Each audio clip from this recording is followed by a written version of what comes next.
Washington Spirit owner Michelle Kang is making big investments in women's football, but it's not all in the NWSL. Hello, everybody, and welcome to this week's edition of The Late Sub, presented to you by Ally Bank. I am your host, Claire Watkins. It is Wednesday, July 15th, and I want to look at Michelle Kang's big signing of Alexia Putellas for London City in the WSL from all sides. What this means for Kang, what this means for football in England, what it means for the NWSL, where they kind of miss out on another big star, or did they? I have a lot of personal opinions. I've talked to a lot of friends about this, a lot of colleagues, and I think it's a discussion we're going to keep having, and one I wanted to go long on with a couple days of reflection more than any kind of quick reactions, because this is a microcosm of the larger, growing existential conversations of women's football at large. So let's dig in.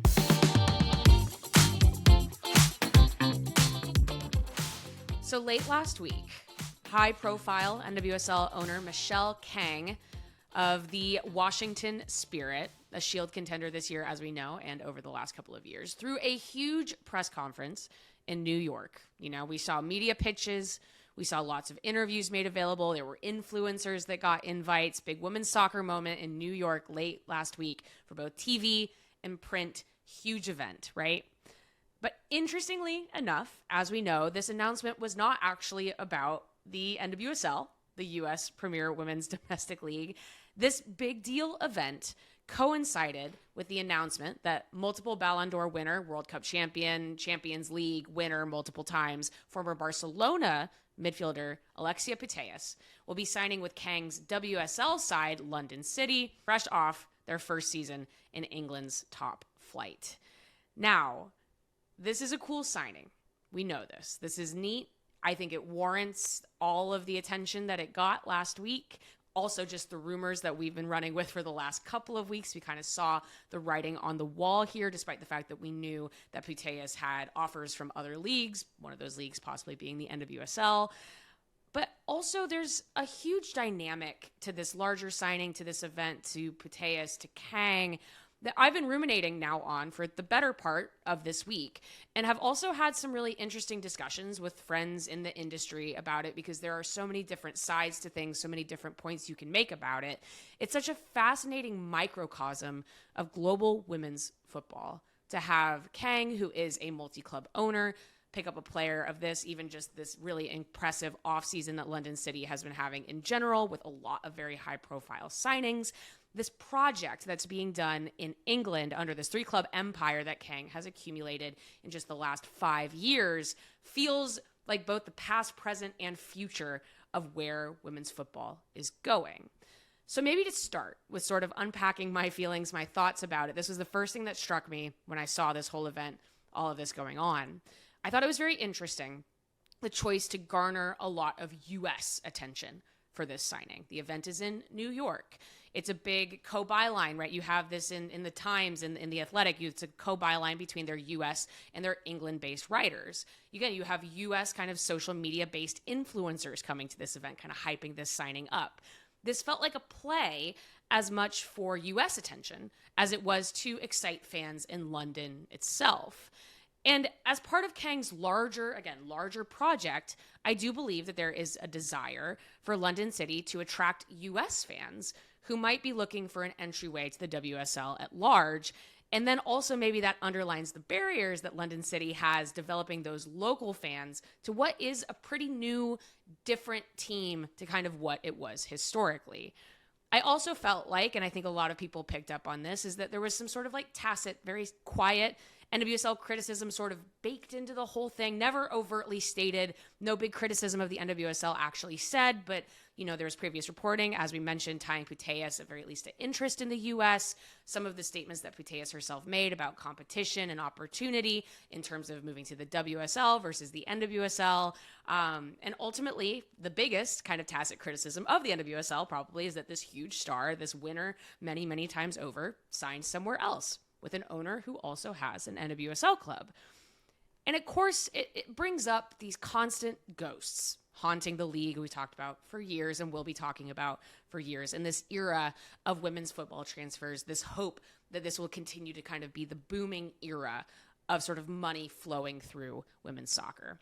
For the NWSL, you've got the salary cap, as we discuss a lot, club infrastructure, whether the league is too focused on homegrown talent historically to the detriment of signing or making these nice environments for European-based players that don't have those cultural ties to this part of the world.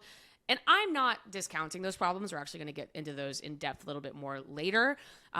Kang has a way larger budget for her two other clubs, London City and OL Lyon, which we know, than she does at the Spirit. And those cultural disadvantages that we talk about, there's no Champions League football. There's less, soccer is not the most important sport in the United States the same way it is over in Europe. Don't help the NWSL in garnering a particular type of talent or, a particular demographic of talent as England increasingly becomes the shorthand in Europe specifically for competition. I think you are starting to see that more and more. You see it inside England. You're starting to see these players who are moving to the WSL from other European leagues say that England is becoming the quote-unquote competitive domestic league in Europe. All of which to say, despite criticism of NWSL, this interesting dynamic with England, I personally never really thought Alexia Putellas was going to be interested in playing in the NWSL. So I'm maybe having some trouble connecting that particular drama of her making a different decision to something inherent to the league itself, even under, yes, an NWSL owner. The NWSL style is very different than what Putellas is used to. It's an immense amount of travel across the continental United States, would be very far away from home for her. And again, these emerging markets where soccer is not the dominant sport. She's coming off, she's had a couple big, long-term injuries. She's a little bit older. It's not a great fit necessarily, in my opinion, for the style of play, for the huge leap she'd have to be making culturally, and some of the other just added difficulties of playing in a country of this size. But choosing London City, while also, again, this whole ecosystem of playing to the sort of US-ification of it all, is a notable data point, I think, in the way players, owners see the NWSL as maybe a bargaining chip, perhaps rather than a place they actually want to play. NWSL interest, I do think, is important to a player that is looking for a bigger contract, that is looking for a different move. Putellas has also very strongly said, and I believe this to be true, that she does not want to play for a team that will be consistently in competition with Barcelona because she leaves that club a legend, as we know. But the NWSL, where it sits for a player like that, yes, can attract it. I mean, we've seen Sam Kerr come over, and I think that's a really good, counter argument to Putellas, where I talk about all these different reasons why I'm not sure Putellas would have been a great fit for the NWSL anyway, where Kerr is for a variety of different reasons. It is a bargaining chip. It is in the ecosystem, but not necessarily the place where these players want to actually go play, which is itself an indictment of the NWSL salary cap. And even more so, not just the hard cap itself, but the attitudes I think certain NWSL owners have as they operate behind the salary cap, rather than pushing for more resources to be allocated towards all rosters in the NWSL, as opposed to some ambitious few. Maybe it's just me, I could be wrong, but you're watching the Boston Legacy play, right? And they're still getting their feet underneath them. They don't look particularly good all the time. And you're thinking to yourself, guys, Alexia Putellas is not going to go play for the Boston Legacy this year. That's just not happening. I don't care, what kind of things they might have garnered from a team that has the money, if you technically, quote unquote, have the cap space. But if you think about it in those terms, the roster operations for other clubs whittle down the real player interest to a few. We see this with Gotham's roster stacking, right? We also see it with the Spirit. The Spirit have a really good roster already. I wish Angel City could still kind of pull their weight around in that department, but I think their struggles as a footballing side has kind of whittled away from sort of the shiny new LA club element that they had when they came into the league. San Diego has done a good job of attracting some world-class European talent, but not always for very long. We're talking about a few clubs here. We're talking about a few key destinations that teams that players are interested in. They have less cap space because they've already attracted a lot of really high-profile players, and then either struggles on the pitch for a team like Angel City or some of these other clubs, which just kind of abstain from being in the ballgame whatsoever, means we're talking about 2 or 3 teams. Now, this is I picked out Boston, but I meant that more as a one-year expansion side. That is a team that I think could be a premier destination in a few years. Denver in a few years for sure. And that actually isn't so different from the WSL, except, for example, let's say Gotham or the Spirit don't get to be the Chelsea of it all and stack and stash talent to win the Shield like 6 times in a row over 6 years. Because I don't think there's a huge difference between the NWSL and the WSL when we're talking about 2 different tiers of ambition. But the difference is that the top teams, the most ambitious teams, don't have the flexibility to keep attracting players and keep attracting players and keep attracting players. And I don't like that reality more than anybody else, but I do think that there has to be sort of a realism when we discuss these 2 things. And this is not just, again, unique to NWSL, WSL. This is true for basically every top women's league in the world and many men's leagues as well, which is that true parity is good, and we try to get it here in the United States. And as we know, there are many rules to try to make that happen. But you're going to have more ambitious owners, and you're going to have less ambitious owners. And the wings that are clipped are just a few teams at the top. Big payroll clubs, and then you've got the clubs that aren't investing at all. All of which is like an NWSL problem, as I said. But it also makes what Kang is doing under this multi-ownership structure really interesting in those 3 leagues in which she operates. She's ruffling feathers kind of on both sides of the Atlantic in the process, and I don't think we know exactly where it's going or whether we're going to be like thumbs up or thumbs down in the end. So let's break down a little bit exactly how we got here, just to sort of explain some of the things that are happening at London City that are just so notable within the WSL environment, right? She's got 3 women's football clubs, all playing in the top flight in their respective domestic leagues, and they've all got slightly different profiles. OL Lyon, we know well, historic French side with more Champions League titles than you can count on one hand. It was acquired by Kang in 2023. Amidst that club's kind of multi-year leadership upheaval in recent years, just with some money flow problems, some ownership changes. Interestingly enough, Kang has come out the other side, now controlling the men's side as well. Fascinated to see what's going to happen in general with Lyon. There's London City, that club that was formerly known as the Millwall Lionesses, which was a neighborhood club in Southeast London, divested from the men's side, which was Millwall FC in 2019, with this LCL rebrand, this London City Lionesses rebranded. Now, that predated Kang. Kang purchases that club in 2023, and then that club makes it to become a promoted WSL side by the 2025-2026 season. Just kind of interesting there. Already this rebrand, this kind of flattening out to this larger global idea of quote-unquote London City. Then Kang moves in. The Millwall Lionesses do still exist, but they play in the English 5th tier. They just kind of, they pulled back basically from competing in these upper tiers of the English football pyramid. And then, of course, as we know well, there is the Washington Spirit, Kang's first club that she acquired. She got that out of that quagmire of 2021, which nonetheless garnered the club's first NWSL championship.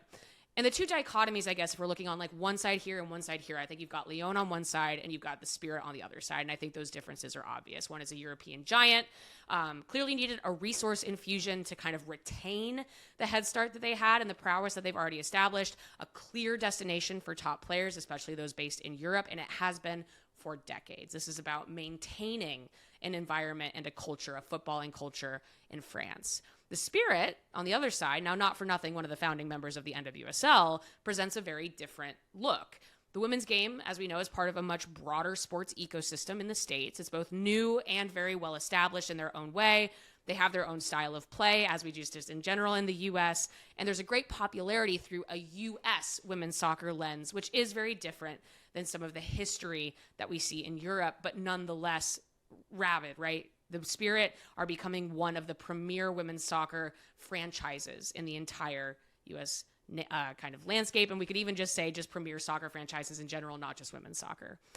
And so London City, this even newer project, I think, where they're not really relying, they're not able to rely on what Lyon has already done or even, keep investing in this sort of new property of the Spirit, is a mix of the two.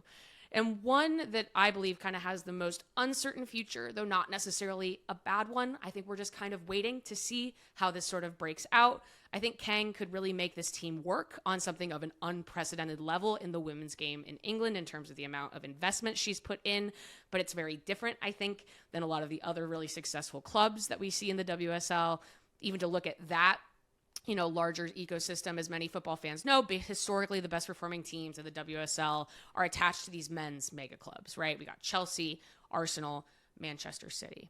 You've also got men's attached women's teams somewhere in the middle. I think we see that tension a lot with Manchester United, who actually over the last couple of years have found a very respectable amount of success despite not a ton of vocal support from their men's side structure or their overall owner. And then you also have huge Premier League teams that do not give a damn about their women's side. I think that Liverpool is the best example there, sadly. And Kang now is doing kind of a new, again, very American type of thing with this new club that essentially sort of popped into being in 2019. She wants to invest her way into a title allowed by the lack of spending limitations in the WSL, which have never really been tested by an outside investor like this. And also, the English love their football. Sometimes it ruffles feathers just to have anyone from outside that country who has a little bit less experience, I guess, again, in the sort of the history of the sport doing so. So what are those differences for WSL? Why is it so much easier for Kang to spend a lot of money on a roster than she does in the NWSL? It's because the WSL does not have a hard salary cap. But they do have sustainability laws. Also very interesting. Those were established in 2025. And those sustainability laws state that spending on player wages has to be limited to 80% of the club's relevant revenue. That might not actually be that much money right now with London City still getting off the ground. I don't know what their relevant revenues are. They were averaging about 3,000 fans a game in the WSL last season. But there is also an additional expenditure clause that comes out to the higher number of either an additional 25% of that relevant revenue or just straight up £4 million, which alone is notably more than the NWSL's entire salary cap for 2026. So I haven't seen the books. I'm not in on the inside, but I just have to figure that $4 million cap is being used extensively by London City because I don't think they're pulling all of that from the relevant revenues of the last couple of years. And let's just look at who they've signed in the last couple of years. Putellas, obviously the huge big one, but also very recently Mappy Leon, also from Barcelona, Mary Earps. They've extended Kosovari Aslani and just announced this week they are signing Kadidiatu Diani from Lyon itself. That's good old multi-club ownership for you.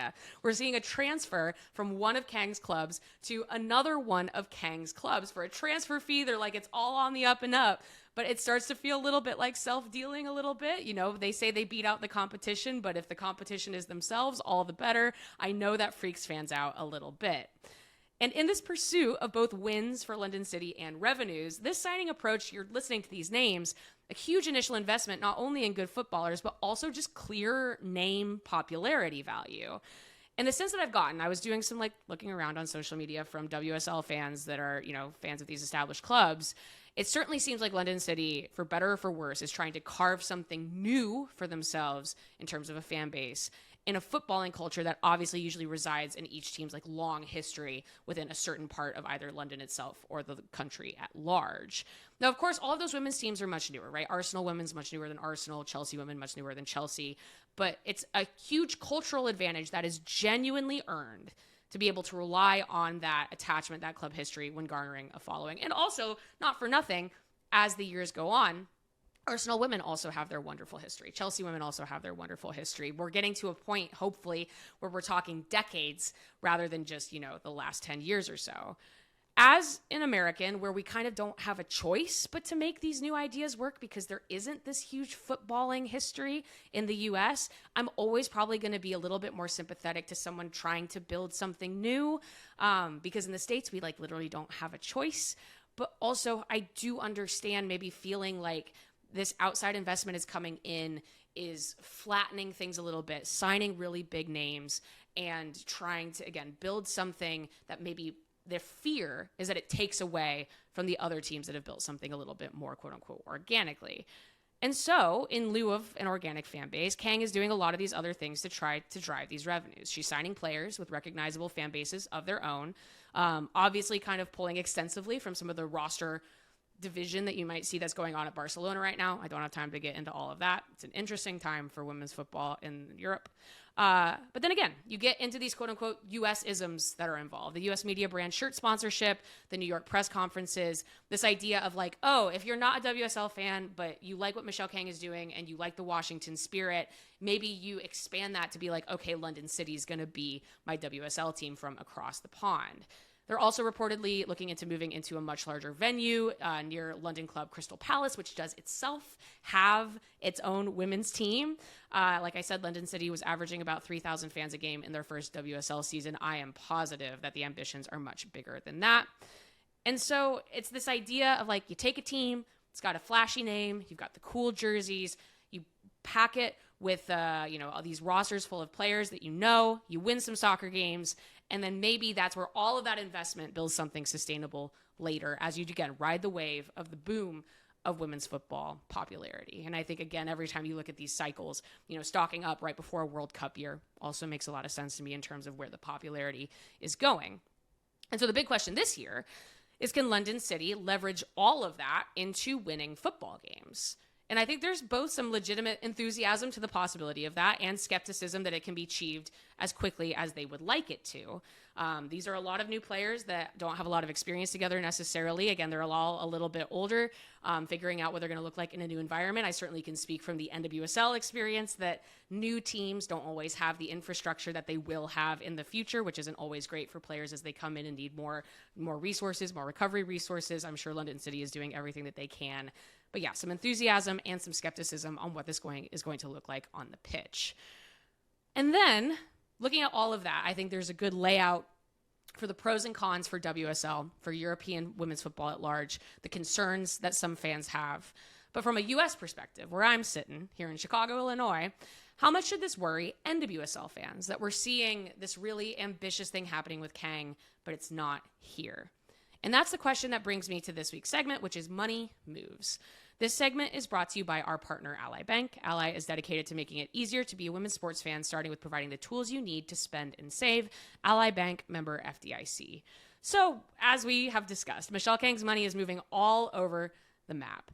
But I don't want to, in sort of this hubbub of London City's major signings, lose sight of the fact that she consistently continues to invest deeply in the Washington Spirit. I think we have to talk about Alexia Putellas' big New York press conferences in conversation with the other huge Michelle Kang presser earlier this year in Los Angeles in January, where they announced the successful re-signing of U.S. Women's National Team superstar Trinity Rodman to a contract for a lot of money, after personally ensuring, Kang did, that arguably U.S. soccer's biggest star was not going to go anywhere else. And as we know, Kang was ready to put even more money down on Rodman than the final deal that Rodman actually signed, but that was actually kind of impeded by the NWSL's well-known parity rules in doing so. And the Spirit have a really good roster. It's not just Rodman. Front to back, this is a really talented team. And the work that has gone into even beyond, you talk about spending, beyond just the roster, everything else about the Spirit's ecosystem over the last 5 years to make them the premier soccer product in Washington, D.C. is working. Kang came in with incredibly high standards, and the team and the larger club is meeting them. It's Wednesday where we're recording this. They are playing, will play, have just played when you're listening to this. A huge game against Gotham in Queens on Wednesday night. That's the other, as we know, really, really ambitious roster building side in the NWSL. I'm not personally there yet, but maybe we'll insert some obvious, really cool thing by a big star here. This is good. What's happening with these great clubs in the NWSL is good, despite the fact that they are infringed upon, as we know, by some of these salary cap restrictions. So even in discussing the fears or concerns about multi-club ownership, which will continue, you still can't deny that the Spirit are one of the NWSL's greatest success stories of its modern era. They've retained a ton of talent beyond Rodman even. They are in the Shield race. They've reached the NWSL final over the last 2 years. And the business side of the club has never been more successful and likely more sustainable. So, of course, from here, we can continue to rue the NWSL salary cap at large. It plays a huge factor in the way Kang's money moves manifest on both sides of the Atlantic. But the Spirit are awesome. They moved mountains to keep their biggest star. And within, the structure that we simply must accept, that's still really, really good and a huge investment from their owner. And so just like the Spirit are building their future, Ally Bank helps you with smart money moves for today and tomorrow. Learn more at ally.com. Ally Bank, member FDIC. Being a women's sports fan can add up quickly. From tickets, your game day fit, tailgating, getting to the game, Ally Bank gets that. Ally is dedicated to making it easier to be a women's sports fan. With Ally's accounts, you save automatically while you spend. That way, you don't have to miss the next big rivalry game and can focus on what matters to you. Learn more at ally.com. Ally Bank, member FDIC. So we just hit on a lot of different topics, and we could talk about them till I am blue in the face. So maybe just like quick thesis, final thesis time. I'm holding myself to it on a topic that we could discuss for much longer with a lot of different other interesting asides. So question number one, did the NWSL whiff on a Putellas signing? In the small term, it's actually hard for me to argue that. I don't think this was necessarily in the cards regardless. In the biggest, longest terms, absolutely. Because I do think that Putellas is interested in the U.S. market. I think working with Kang on some of these things indicates that. But the culture that creates the salary cap depends on missing out on signings like this. And that's not about Kang. That's about the other owners in the league who don't want to push the sport forward. Can Kang, quote unquote, make London City a bigger club than the Spirit? I think that's what we're going to kind of find out over the next couple of years. But these particular offseason signings don't scare me too much. There's a much bigger project going on in WSL. And again, the commitment to the Washington Spirit is there. But that is the existential question, I think, for Spirit fans and for NWSL fans, is London City is kind of a new project, just like the Spirit are. Are they going to be able to overtake the Spirit in star power? And the big question, is multi-club ownership a larger problem as women's football grows? Probably. But hot take, I don't think at this moment it is a bigger problem than the basic resource neglect that women's football has been dealing with for decades and still continues to see from what you would still call multi-club ownership with these men's sides and these women's sides. We're seeing like financial divestments to try to move money around in different properties under the same owners. We are seeing outside investment come in for these women's teams because these men's clubs don't want to invest in them or don't find it making sense in their like tax structure to be able to do so. Those underlying fears worry me just as much as one owner owning multiple women's football teams. And I do still understand the fears in England that all of this is kind of flimsy for the future, especially if London City joins Lyon as possible Champions League contenders. As we know, there's some, legality there to look to as well. But it's one of a number of concerns, I think. And I don't necessarily believe that what Kang is doing is a greater existential threat to the sport than just common basic neglect from these men's Premier League sides.